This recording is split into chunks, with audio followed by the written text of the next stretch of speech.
No me dejaron bajar a cenar. Lo dijeron con esa voz suave que usan cuando te quieren herir sin levantar el tono. No hay espacio, suegra. Así, tan simple. 3 palabras que me borraron de mi propia casa. Me quedé en el pasillo, escuchando cómo su perfume se alejaba por las escaleras. Abajo, la música de jazz llenaba el aire con un ritmo elegante. Las risas se mezclaban con el sonido de las copas, y el aroma del cordero que yo misma había preparado subía por las escaleras. Mi receta, mis manos, mi trabajo, servido en su mesa. Cerré la puerta de mi habitación con cuidado. Me senté al borde de la cama y miré mis manos. Temblaban, no de frío, sino de rabia contenida. Una rabia que llevaba meses guardando, esperando un motivo, un instante, una chispa. Y esa noche, esa frase, fue la chispa. Durante años me dijeron que las madres no deben guardar rencor, que el amor lo perdona todo, pero hay humillaciones que no se borran con disculpas, ni con abrazos tardíos. Aquella noche me di cuenta de que me habían robado algo más que un lugar en la mesa. Me habían quitado la dignidad. Mientras abajo brindaban, caminé hacia la ventana. Desde ahí veía el jardín que yo misma había sembrado. Las bugambilias moradas, las macetas de barro, las luces que colgaban de los árboles. Todo lo que yo había construido con mis manos. Todo lo que ahora Renata llamaba suyo. Respiré hondo. El aire olía a romero y a vino blanco. Cerré los ojos y recordé los días en que mi casa era un lugar de paz. Antes de que la palabra nuera significara silencio. Antes de que mi propio hijo olvidara quién soy. Me agaché y saqué de debajo de la cama un pequeño cofre de terciopelo azul, viejo, gastado, pero mío. Dentro había algo que nunca les conté a ellos.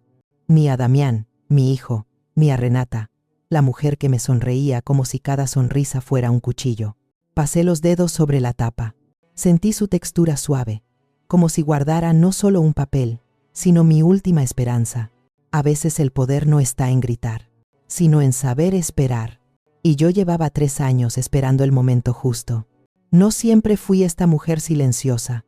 Hubo un tiempo en que la vida sonreía, en que el olor a café recién hecho llenaba mis mañanas, en que las risas de mi esposo llenaban la casa. Roberto, 42 años juntos. Un martes de marzo, se fue regando las plantas del balcón, y desde entonces todo cambió. Cuando él murió, el silencio se volvió mi compañero.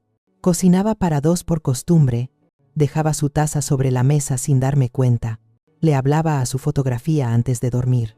Y aunque todos decían que el tiempo cura, el tiempo no cura la ausencia, solo la hace más profunda. Mi hijo Damián venía a visitarme cada domingo. Al principio, después cada 15 días, luego una vez al mes, siempre con el mismo gesto cansado, la misma frase vacía. Perdón, mamá, he tenido mucho trabajo. Yo asentía, sonreía, le decía que lo entendía, pero por dentro me moría poco a poco, hasta que un sábado llegó sin avisar. Traía una sonrisa nerviosa y a Renata del brazo. Ella olía a perfume caro y llevaba el cabello recogido en una coleta perfecta. Mamá, necesitamos hablar, dijo mi hijo. Y aunque no usó un tono grave, yo supe que lo que venía no iba a ser sencillo. Renata se sentó frente a mí, con esa sonrisa educada que no llega a los ojos. Nos preocupa que viva sola, dijo. El barrio es ruidoso. Está lejos, y si le pasa algo, no lo sabríamos hasta horas después. Queremos que venga a vivir con nosotros. Acabamos de comprar una casa nueva, con jardín, con espacio para todos. Una habitación será solo para usted. Sentí un calor en el pecho, como si una ventana se abriera después de meses de oscuridad. Pensé que la vida me estaba dando una segunda oportunidad. Una familia reunida otra vez. Acepté sin pensarlo. Vendí mi pequeño piso en Salamanca, ese que Roberto y yo compramos cuando éramos jóvenes, y con lo que obtuve, ayudé a mi hijo a completar el pago de su nueva casa. 180.000 euros, el fruto de toda una vida de trabajo. Mi hijo quiso negarse, pero insistí. No era un regalo, le dije, era un préstamo. Fuimos con un notario, un hombre mayor con gafas gruesas y voz pausada. redactó un documento simple pero firme. Damián reconocía la deuda y se comprometía a devolverla en 5 años. Si no lo hacía, la mitad de la casa sería mía por derecho. Esa tarde guardé el documento en el cofre azul. Nunca imaginé cuánto lo necesitaría. Los primeros meses en la casa fueron tranquilos. Renata me llamaba mamá Estela, me pedía consejos para cocinar, me preguntaba por las plantas. Los niños me abrazaban al llegar de la escuela. Yo me sentía útil, viva, necesaria. Cocinaba, limpiaba, cuidaba de todos. Por fin tenía una familia completa otra vez. Pero las cosas buenas no siempre duran. Primero fueron los detalles pequeños. Un florero que cambié de lugar. Una cortina que colgué porque me recordaba a mi antiguo hogar. Renata lo notó todo. Me habló con una dulzura que lastimaba. Suegra, prefiero que no mueva las cosas. Así está más bonito, dijo. Después vino la mecedora, la que Roberto usaba para leer el periódico cada mañana. Un día bajé al salón y ya no estaba. La vendí, dijo Renata sin levantar la vista de su teléfono. Ocupaba mucho espacio. Te dejé el dinero en la cocina, 800 euros, por el último recuerdo de mi esposo. Ahí entendí que no era bienvenida. Esa noche busqué a Damián. Le conté lo que había pasado. Él suspiró, cansado. No te lo tomes personal, mamá, dijo. Renata es muy especial con la decoración. No discutamos por tonterías. Tonterías. Así llamó a mi vida entera, a mi historia, a mis recuerdos. Me encerré en mi habitación y lloré en silencio. Abajo, ellos reían. Yo escuchaba sus voces y sentía que cada palabra borraba un pedazo de mi existencia. Pasaron semanas, meses, y cada día era un recordatorio de que esa casa ya no era mía. Solo era una sombra moviéndose entre paredes ajenas. Hasta aquella noche, cuando me dijeron que no había espacio para mí en la mesa. Esa noche comprendí que no era la invitada, era el estorbo.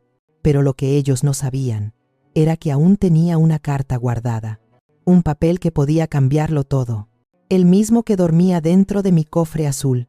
Quedad conmigo, porque lo que descubrí después cambió mi vida. A la mañana siguiente, el silencio era tan espeso que podía escucharse. Bajé las escaleras sin hacer ruido, con ese paso lento que usamos las madres cuando no queremos despertar un recuerdo. En la cocina había platos apilados, copas vacías, migas sobre el mantel. El olor del vino mezclado con grasa me revolvía el estómago. Pensé en limpiar, pero algo dentro de mí me dijo que no debía borrar sus huellas, que ese desorden era un retrato de lo que se había convertido mi vida. Subí de nuevo y abrí el cofre azul. Ahí estaba el documento, amarillento ya por los años. Lo saqué despacio, temiendo que el aire mismo pudiera romperlo. Leí cada línea, cada palabra. 180.000 euros. 5 años de plazo. Copropiedad del 50% en caso de incumplimiento. Mi nombre, su firma, el sello del notario, un pedazo de papel, pero también un escudo. Recordé cuando lo firmamos. Damián me miraba con ojos llenos de cariño y culpa. Yo le dije que la confianza no está reñida con la prudencia. Él rió. Ahora esas risas eran solo un eco lejano. Me quedé mirando por la ventana, observando el jardín que tanto amaba. Renata había cambiado todo. Las flores, el color de las macetas, hasta el viejo banco de piedra que Roberto construyó. Todo tenía su huella, su control. Incluso mi hijo parecía moldeado a su forma. Comencé a escribir una carta. No de reproches, sino de advertencia. La guardé en un cajón y esperé. No sabía aún para qué, pero algo en mí intuía que el momento se acercaba. Los días siguientes fueron una sucesión de gestos fríos. Renata apenas me dirigía la palabra. Los niños dejaron de subir a mi habitación. Mi hijo se refugiaba en el trabajo, o al menos eso decía. La casa se llenó de un silencio incómodo, un silencio que gritaba más que cualquier discusión. Una tarde escuché voces en el jardín. Ellos no sabían que estaba sentada junto a la ventana abierta. Renata hablaba con una amiga. Decía que estaba cansada de mantener a una vieja que no aportaba nada, que ocupaba espacio y energía. Y luego, riendo, Dijo que pronto encontraría una solución, que en la ciudad había residencias muy bonitas para mayores, con actividades, con enfermeros, que todo sería más fácil cuando yo no estuviera allí. Sentí un nudo en la garganta, una mezcla de rabia y tristeza. No lloré, solo me quedé quieta, respirando despacio, sintiendo cómo el corazón se endurecía. Esa noche Damián subió a verme. Llevaba una mirada esquiva. Se sentó en el borde de la cama y me tomó la mano. «Mamá», dijo, «Renata cree que estarías mejor en una residencia. Allí tendrías cuidados, compañía, médicos. Podrías hacer amigos de tu edad». Yo no supe si reír o gritar. ¿Mi edad? ¿Compañía? Tenía casa, familia, historia, y querían cambiarlo por una habitación compartida. Me levanté sin decir palabra. Abrí el cofre frente a él. Saqué el pagaré y lo dejé sobre la mesa. «Esto», dije, «es mi casa. Y si algún día intentas sacarme de aquí, te prometo que perderás más de lo que crees». Él bajó la mirada. No respondió. Solo se fue. Y cuando escuché la puerta cerrarse, supe que algo dentro de mí también se había cerrado. Durante los días siguientes, Renata fingió amabilidad. Desayunos servidos, sonrisas fingidas, preguntas vacías. Yo respondía con monosílabos, mientras preparaba en silencio mi plan. Llamé a don Heriberto Olvera, el abogado que había trabajado con Roberto durante años. Era un hombre correcto, de palabra firme, amigo de la familia. Lo conté todo, desde la firma del pagaré hasta las humillaciones diarias. Me escuchó sin interrumpirme. Al final solo dijo: «Doña Estela, lo que tiene usted no es rencor, es derecho. Y el derecho se defiende». Nos reunimos en su despacho 2 días después. Llevé el documento original, mis recibos de transferencia, las pruebas de que el dinero salió de mi cuenta. Él revisó cada hoja con calma, alzó la vista y dijo que el contrato era perfectamente válido, que legalmente yo era copropietaria del 50% de esa casa, que podía reclamar mi parte o incluso pedir su venta. No respondí de inmediato. Tenía miedo de destruir lo poco que quedaba de mi familia, pero también miedo de seguir viviendo como un fantasma. Don Heriberto me miró y dijo algo que no olvidaré jamás: «El amor no se demuestra dejando que te pisoteen. A veces el silencio también puede ser una forma de justicia». Regresé a casa con el corazón pesado pero decidido. Guardé de nuevo el documento en su cofre. Durante una semana actué como siempre. Preparaba la comida, regaba las plantas, sonreía cuando me hablaban.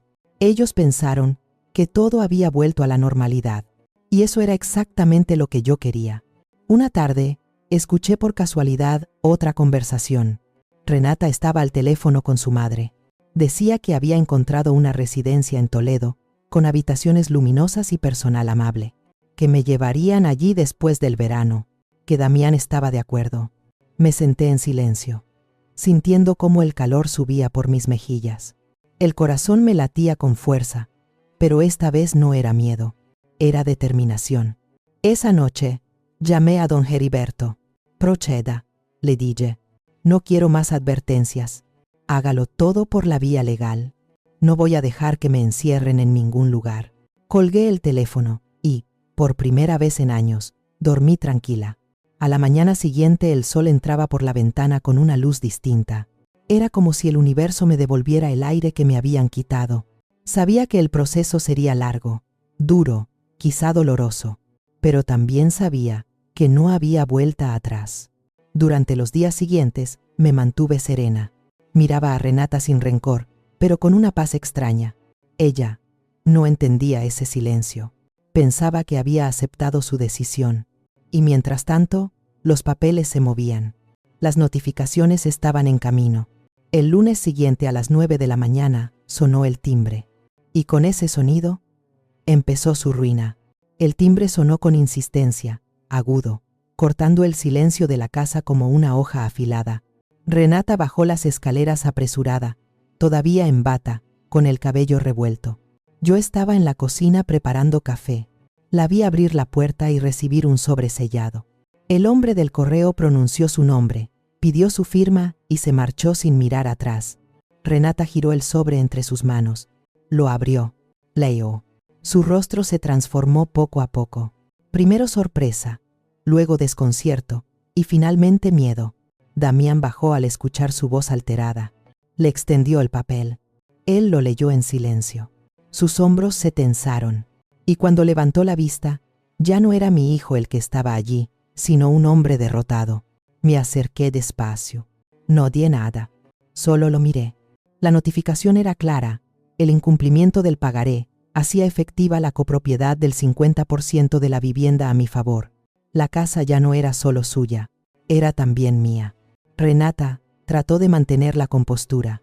Dijo que todo debía ser un error, que ella hablaría con el notario, que nadie podía quitarle su hogar.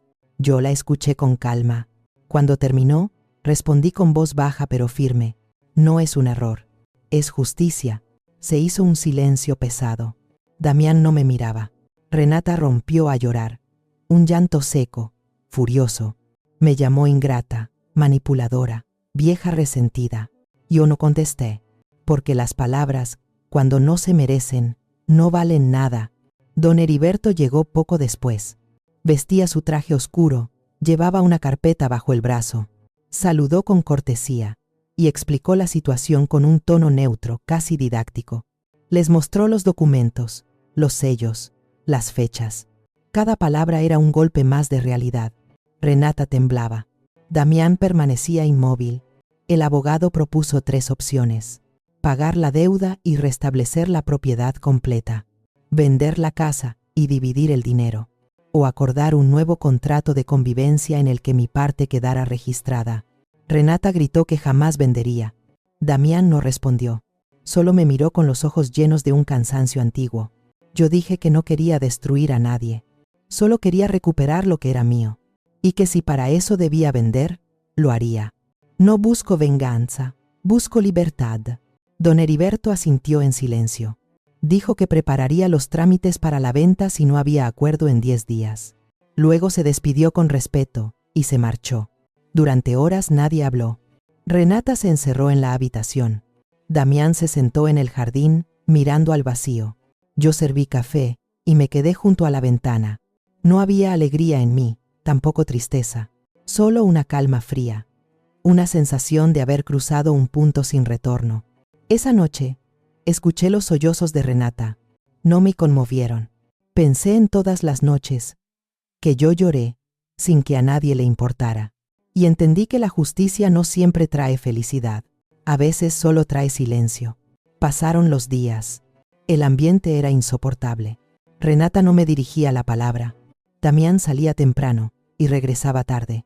Los niños me evitaban, quizás por miedo a su madre. Yo continuaba con mi rutina, regando las plantas, preparando el desayuno, recogiendo la casa. Era mi forma de resistir. Un viernes por la tarde, escuché a Renata hablar por teléfono. Decía que la casa no valía tanto, que no pensaba darle nada a esa mujer. Esa mujer, así me llamó. No su suegra, no la madre de su esposo. Esa mujer. Me sonreí en silencio. La indiferencia duele más que el odio, pero también da poder. Don Heriberto volvió una semana después con novedades. El registro había aceptado mi copropiedad. La mitad de la casa estaba legalmente a mi nombre. Renata no podría vender, hipotecar ni modificar nada sin mi firma. Cuando se lo dije, se quedó muda. Por primera vez, no tuvo respuesta. Esa noche Damián se acercó a mí. Su voz era baja, cansada. «Mamá, no entiendo cómo llegamos a esto». Yo lo miré y sentí compasión, pero no culpa. «Llegamos, hijo, porque olvidaste de dónde vienes, porque confundiste respeto con comodidad, porque permitiste que el amor se volviera obediencia». Él no dijo nada más. Solo bajó la cabeza y se marchó. Los días siguientes transcurrieron lentos, con ese ritmo extraño de las casas donde ya no queda amor. Cada rincón parecía guardar un eco del pasado. El comedor donde antes reíamos ahora era un campo de silencio. El jardín, que solía ser refugio, era solo un paisaje. Una mañana, encontré en la cocina un sobre con dinero. Dentro había una nota breve, escrita por Damián. «Es lo que puedo darte ahora», decía. «Prometo hacer más». Guardé el sobre sin contarlo. El dinero no era lo que buscaba. Lo que yo quería no se compra. Don Heriberto me llamó para informarme de la próxima cita judicial. Era necesaria para cerrar el proceso de validación del documento. Acepté sin dudar. Sentía que el camino se abría ante mí y que no podía detenerme. El día de la audiencia, el juez revisó todo con rapidez. Su voz era firme, su tono sin emoción. Reconoció la validez del contrato, confirmó mi copropiedad y me otorgó derecho pleno sobre la mitad de la vivienda. Renata intentó hablar, pero el juez la interrumpió. La ley es clara, dijo. Nadie puede borrar lo que está firmado. Salí del juzgado con una sensación extraña. No era triunfo, era algo más profundo. Una mezcla de alivio y vacío. El precio de la justicia es la soledad, pensé. Don Heriberto me acompañó hasta la puerta. Me ofreció su mano y dijo: ahora comienza su verdadera vida. Yo asentí, sin palabras. Al regresar a casa, el ambiente era otro. Renata no me miró. Damián apenas murmuró un saludo. Los niños estaban en sus habitaciones. Me encerré en mi cuarto, abrí el cofre azul y guardé el documento de nuevo. Lo toqué una última vez y sonreí. Ese papel había salvado mi nombre, mi historia, mi alma. Aquella noche, mientras escuchaba el tic-tac del reloj, pensé en Roberto, en lo que diría si me viera así, tan sola pero tan libre. Quizás se reiría, quizás me abrazaría, quizás solo me diría que era hora de descansar. Me dormí con esa idea, con una paz que hacía años no conocía, y al amanecer, cuando el primer rayo de luz se filtró por la ventana, supe que ya nada sería igual, ni para mí, ni para ellos. El amanecer de aquel lunes fue diferente. El aire olía a tierra húmeda, a silencio antes de la tormenta. Yo me levanté temprano. Preparé café y me senté junto a la ventana. El jardín brillaba con un sol tímido, las bugambilias abiertas como si ignoraran la guerra que se libraba dentro de esa casa. Sabía que ese día marcaría un antes y un después. A media mañana escuché el sonido de un coche frenando frente al portón. Era el mensajero del juzgado. Traía una nueva notificación. Renata bajó corriendo, descalza, y firmó sin leer. Cuando lo hizo, su expresión cambió. Ya no era la mujer segura que me miraba desde arriba, sino alguien acorralado por su propia soberbia. El documento confirmaba la orden judicial. La casa debía ponerse en venta, si no se cumplía el pago del préstamo en el plazo fijado. 50% del valor para mí, 50% para ellos. El plazo, 10 días. Renata dejó caer el papel sobre la mesa. Sus manos temblaban. Damián lo recogió y lo volvió a leer. Yo no dije nada, solo serví café. Lo coloqué frente a ellos y esperé. El silencio duró demasiado, hasta que Renata lo rompió con una risa nerviosa. «No vas a hacer esto», dijo. «Eres su madre. No vas a destruir nuestra vida por dinero». «Por dinero», repetí despacio, saboreando cada sílaba. «Yo no destruyo nada. Solo reclamo lo que es mío». Damián trató de calmarla, pero su voz se quebraba. Renata lo miró con rabia. Le gritó que era un cobarde, que prefería a su madre antes que a su familia. Yo me levanté, apoyé las manos sobre la mesa y dije: «Yo también soy tu familia, solo que tú olvidaste quién te enseñó lo que esa palabra significa». Nadie respondió. El reloj del comedor marcaba el paso del tiempo con su tic-tac implacable. El sonido se volvió insoportable. Renata se levantó y salió dando un portazo. Damián se quedó sentado, hundido en su propia vergüenza. Esa tarde, la noticia se esparció por el vecindario. No sé cómo, pero todos parecían saberlo. En los supermercados, en el parque, en la panadería, las miradas me seguían. Algunas con curiosidad, otras con lástima, pero ninguna con desprecio. Y eso bastó para devolverme un poco de aire. Una vecina se acercó con una cesta de pan. Dijo que me admiraba, que pocas mujeres tenían el valor de defender su lugar. No supe qué responder. Solo sonreí, quizá porque por primera vez alguien no me veía como una víctima, sino como una mujer que se había levantado. Los días pasaron despacio. Renata comenzó a empacar. Dijo que no soportaría quedarse en un lugar donde se sentía invadida. Damián intentó convencerla de quedarse, pero era inútil. Ella ya estaba decidida. Su orgullo no le permitía aceptar la derrota. Una noche bajó a la cocina. Me encontró preparando té. Me miró con odio y cansancio. «Tienes lo que querías», dijo. «Disfruta tu victoria». No respondí, porque no había victoria en todo aquello. Solo un vacío enorme, un eco de lo que alguna vez fue una familia. A los pocos días, se fueron. Se llevaron sus maletas, sus cuadros, sus perfumes caros. El sonido del coche alejándose me dejó un silencio profundo, casi sagrado. Me quedé sola en esa casa por la que tanto había luchado, pero no sentí miedo. Sentí alivio. Durante semanas, el silencio se volvió mi compañía más fiel. Caminaba por las habitaciones vacías y sentía que cada rincón respiraba de nuevo. Pinté las paredes, volví a colgar las fotos de Roberto. Rescaté la mecedora que habían guardado en el trastero. La coloqué junto a la ventana, en el mismo lugar donde él solía leer el periódico. Por las tardes, me sentaba allí con una taza de té y el sonido del viento. Un día, recibí una llamada de don Heriberto. Me informó que la venta de la casa estaba en proceso, que los compradores habían ofrecido una cifra justa. Asentí en silencio. Le pedí que continuara con todo. No quería volver a ese lugar. No quería que el pasado siguiera atado a mí. El día de la firma, Damián apareció en la notaría. Tenía el rostro envejecido, el traje arrugado. No dio mucho. Solo firmó los papeles, evitó mi mirada y susurró un gracias. No respondí, porque las palabras no curan cuando llegan tarde. Después de la venta, me mudé a un pequeño apartamento en Sevilla. Un tercer piso con balcón y macetas llenas de flores. El aire era diferente allí, más ligero. Por primera vez en muchos años, dormí sin sobresaltos, sin el miedo de ser expulsada de mi propia vida. Los días se convirtieron en una rutina tranquila. Me levantaba temprano, preparaba café, leía el periódico, caminaba por el parque. A veces, en las tardes, hablaba con mis vecinas, mujeres mayores como yo, con historias parecidas, con heridas distintas pero la misma fuerza. Juntas reíamos, compartíamos recetas, tejíamos silencio y esperanza. Una de ellas, Carmen, me dijo un día algo que se me quedó grabado. La dignidad, Estela, no se pierde de golpe.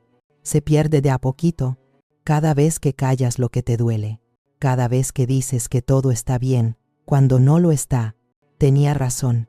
Yo había perdido la mía sin darme cuenta, y recuperarla me costó una vida entera. A veces me preguntaba por Damián. No me llamó, no vino. Supuse que necesitaba tiempo, y yo también. Tiempo para sanar, para no odiar, para entender que amar no significa permitirlo todo. Una tarde, mientras regaba las plantas del balcón, recibí un mensaje en el teléfono. Era de él. Solo 3 palabras. Mamá, perdóname. Me quedé mirando la pantalla largo rato. No lloré, no respondí. Simplemente dejé el teléfono sobre la mesa y seguí regando mis flores. A veces, el perdón también necesita silencio.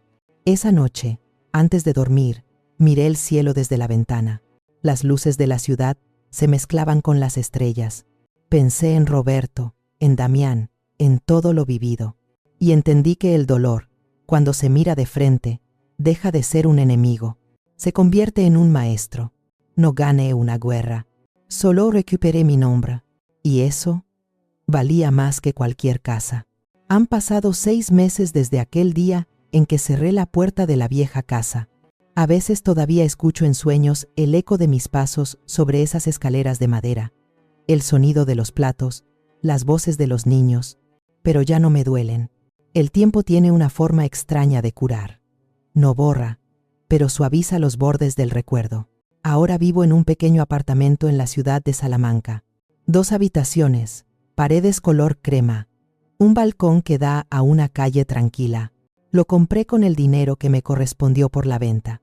No es grande, pero es mío. Cada rincón lleva mi huella. Las macetas del balcón florecen con bugambilias moradas, como las de mi antiguo jardín.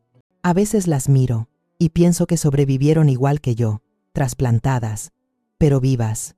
Las mañanas aquí son simples. Me levanto temprano, abro las ventanas y dejo entrar la luz. Preparo café y leo las noticias. A media mañana bajo al mercado, converso con los vendedores, compro pan fresco y flores. He aprendido que la rutina también puede ser un refugio. Con el tiempo, he vuelto a rodearme de gente. Vecinas que me invitan a charlar, amigas de edad parecida, que entienden sin necesidad de explicaciones. Compartimos historias, risas y silencios. Una de ellas, Julia, me dice que tengo una mirada distinta, más tranquila. Le contesto que la tranquilidad llega cuando ya no tienes que pedir permiso para existir. Hace poco, Damián volvió a escribirme. Su mensaje era largo, sincero. Me contó que Renata lo había dejado, que se llevó a los niños a vivir con su madre, que él estaba solo, arrepentido, intentando recomenzar. No supe qué sentir, quizás un poco de compasión, quizás solo una ternura cansada. Tardé varios días en responder. Finalmente, lo hice con pocas palabras. El perdón no borra el pasado, pero puede limpiar el camino. Si quieres, empieza con una llamada. Y así fue. Cada miércoles, Damián me llama.